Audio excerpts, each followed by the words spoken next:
but the money's always on the line. For the reward, risk it all, even cross the line. I'm doing fine, cause I got it all out the mud. Hustle drugs. Yo, what's good? You already know, man. It's your boy All Access J, man. We are out here, we working. You already see it, man. We at Rough Child Studios doing it big. What's good? Look, they been having me in this quarantine, man. Like, they shut down the clubs. Like, I just started getting popping. Like, a lot of people didn't even know I DJ, but I learned how to DJ in '95. So this quarantine thing, they been slapping me up against DJs. I battled a DJ from Nat. I battled a DJ from Seattle. I battled a DJ from Philly who didn't show up, but I kept winning, and I just battled a dude from the A this Friday. And I've been winning because people don't expect me to DJ. That's one thing they don't really know me for. But I really get busy and I really know how to do this. So coming out of quarantine, I'm looking forward to getting back in these clubs. I'm looking forward to getting back to the money and putting more artists on, you know what I'm saying? Because when I drop that post, pull up on me, I'll play your music. If you pull up to the club, I'm gonna play your music. And that's what I do, that's just love. Well, they don't expect me to DJ because I've been in the Atlanta music industry for 8-9 years now, and I never advertised me being a DJ. I never advertised me even DJing on K100 Radio, which I've been a personality for 6 years now. Like, I've never advertised DJing. That's nothing that, you know, I took as a profession. It's something I learned how to do as a teenager, and I just love music and I love to DJ and I love to play records. So I was doing it for fun. Now we're doing it for funds. I started out, I was an independent artist. My first album dropped in 1999. My first album. In stores, Barcode, CD Baby was out then, so I was on CD Baby, $19 in Japan because they don't like cheap stuff. But I started off as an independent artist. I came up, I did a lot of stuff. I met Rough Child, G LeBeau and all that, my LeBeau family, and it turned into songwriting, it turned into production, it turned into everything other than being an artist. So I just, you know, went through the motions, and we had a situation, we had a record deal. My whole team had record deals on the table, and with Universal, and when that fell through, it was like, you know, I'm getting older in age, I'm gonna let these young guys have the rap thing.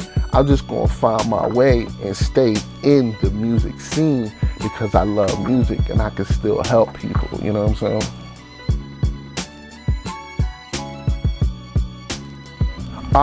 saying? Yeah, there is. Starting out, Megan and Magazine was always asking me, what you doing out here? And I'd be like, I'm trying to find my way. Like, what you doing out here? I don't know, man, trying to find, I don't know. That was my answer. I really didn't know. So, you know, Kelby was like, you wanna work? And I'm like, what I need to do? He's like, get on the website, fill out the application. I ain't know nothing about a website or an application. So you see me in the club again, same question. What you doing out here? You wanna work? And I say, yeah. He just slapped a big old pile of magazines on me. And I'm like, what am I supposed to do with this?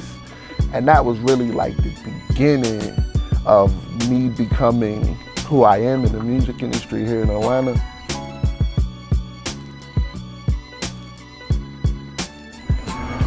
Well, if you check the history, there's a lot of artists in Atlanta who were coming up, who are up now, who I've done videos for, who I've, you know what I'm saying, did promo for, who I linked up with, been in the studio with, a lot of stuff. But I don't think that's important at this moment. I think the artists who I help reach the top and then we can sign checks and go to the bank together with, I think that's who's going to be important. The past is not important at this point in time. Well, where music is going right now, it's all sonic. I don't really think people particularly care about what people are saying. They just like how they say it, the cadence, the harmonies, and the way they use their voice as an instrument versus back in the day where you had to be lyrical, you had to make sense, and you had to be clear. People had to understand what you were saying. Now it's more like they just like the way you rock. They, you know what I'm saying? You just want to bounce to it. But there is a big break in music right now. There's a lot of people who are making music which some would call old school, more of the back in the day vibe. But it's not old, it's new. It's what's popping now. But I think people have to embrace it. We are fed, we are programmed, let me say that word, we are programmed to like what we hear consistently. So when people are like, man, they need to bring that real stuff back, the real stuff is still out here. They just don't give it to you. You gotta go looking for it. The stuff that you hear every day, they want you to hear that because it puts you in the frequency they want you in. You feel what I'm saying? Yeah, you definitely, because growing up, man, we had multiple genres of rap. You had the LL Cool J's, more cool, laid back. You had the gangster rap, the NWAs. You had the, you know what I'm saying? You had the Tribe Called Quest. You had different styles of rap. It was all rap, but it was different styles. Like right now, if you turn on the radio, you're gonna hear 10 songs that sound like a whole hour of one song. You feel what I'm saying? With just different voices. So they're not giving you a combination of this, and this. They're just giving you this, and you have to accept it or not.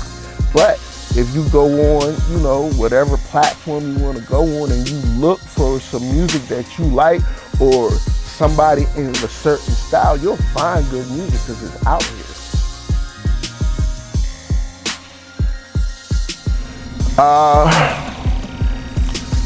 There's no shortcuts. No shortcuts. You can't buy your way in the game. You can buy it, but you can't. If you come off buying your way into the game, you're gonna be a paymaster your entire career. So everybody who knows you are gonna know you like this, with their hands out, and your pockets are gonna be empty. So I expect artists to have a lot of dedication, put their time and effort. If you gotta work a 9 to 5, you gotta work your 9 to 5, but you gotta schedule almost the same amount of time for your career as you do your 9 to 5. So you sleep in 2-3 hours a day, you know what I'm saying? That's the sacrifice. Do you wanna work 9 to 5 continuously, or do you wanna do music as your 9 to 5 continuously? But you have to put the same amount of time into your career as you put into a 9 to 5 working for somebody else, because that has to be documented. Like, there's nothing free in the music industry. You can know a lot of people, your parents can know a lot of people, but eventually it's gonna cost you some money. So you gotta work hard, you gotta be dedicated, and don't do no sucker shit. Like, don't do stuff just because you seen somebody pop and do something. Like, that's not your lane. That's not gonna put you where that person did what they did. You gotta be authentic, you gotta be original, because we love originals. We don't like copies.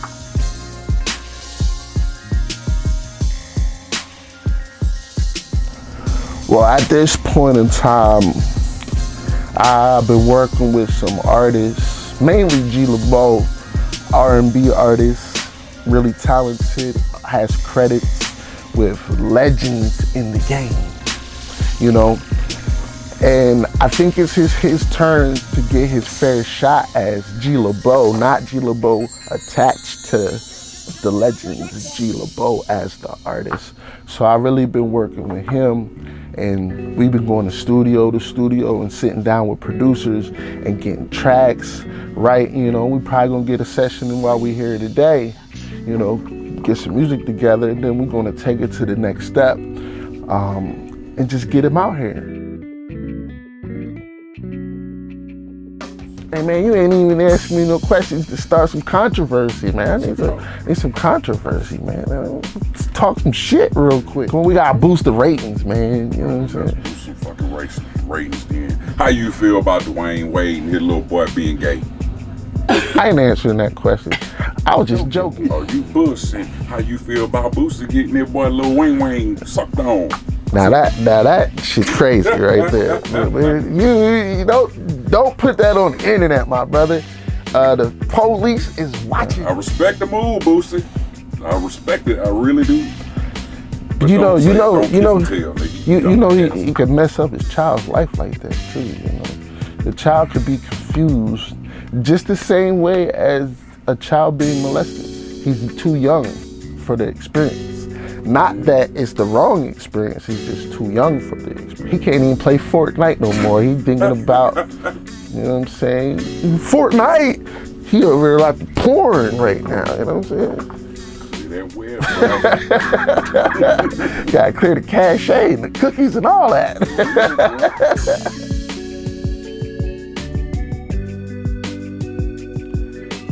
One thing artists should learn from this, that they should have learned from other people who did the exact same thing.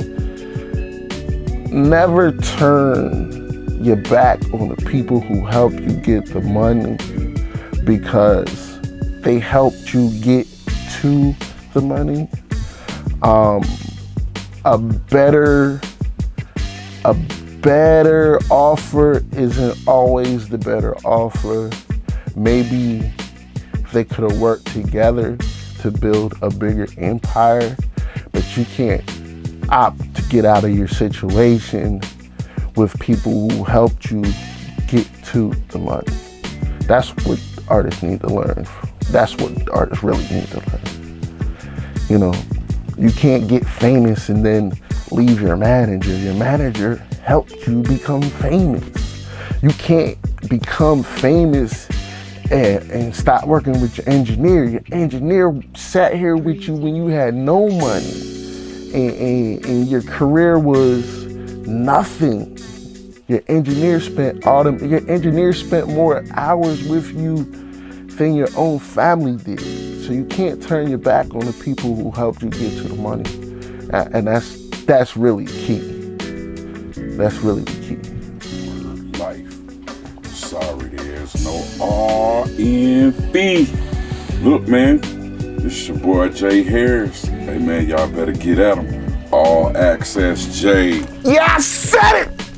Hey, you see, you heard that.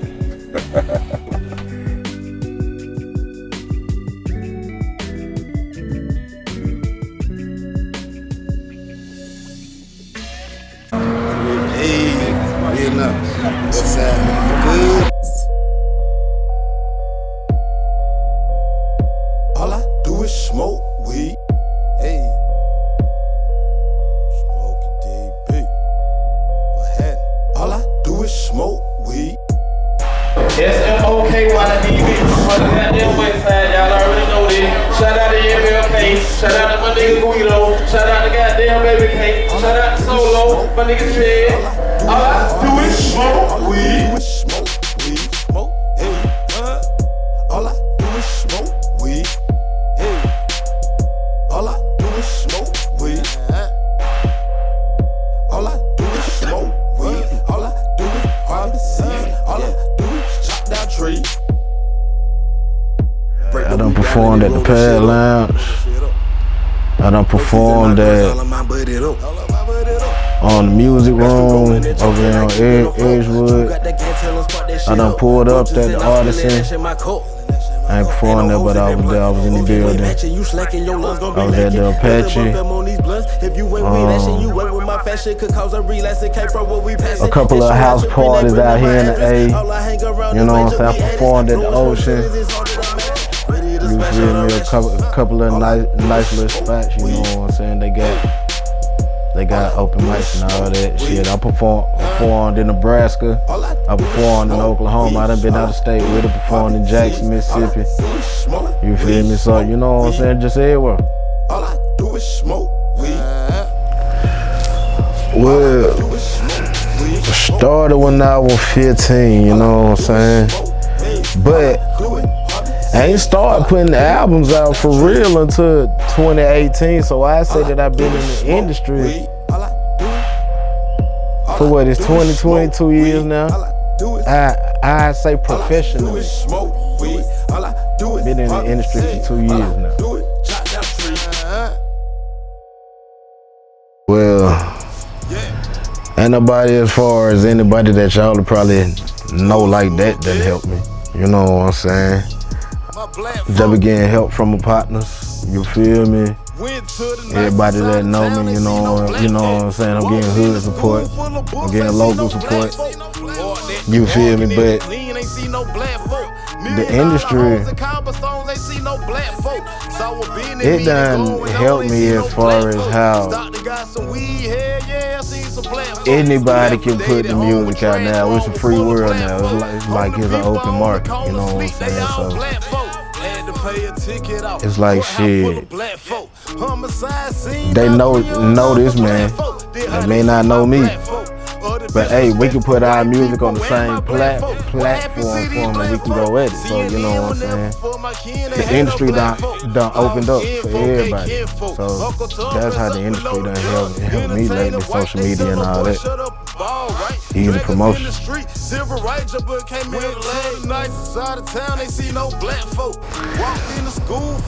Well, at first, before everybody got stuck in the house,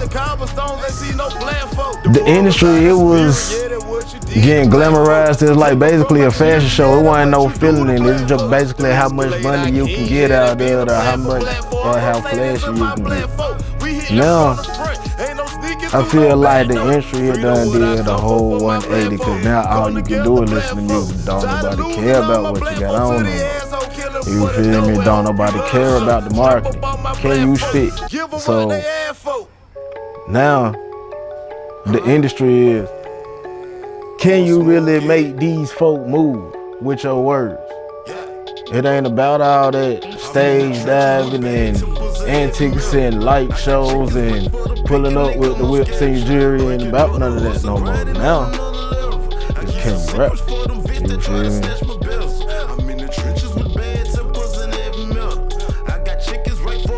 I say rap. What it is, rhythm and poetry. Can you give somebody a vision through your words? You feel me? Can you rap? Can you put somebody where your spirit was when you wrote it? Or when you just expressed it, if you freestyled it or whatever. It ain't got to be a whole bunch of punchlines and bars. That's battle rap. You feel me? To me anyway, that's my opinion. But when I say rap, I'm talking about, can you consciously put some content together that can move somebody in a way that they haven't been moved before?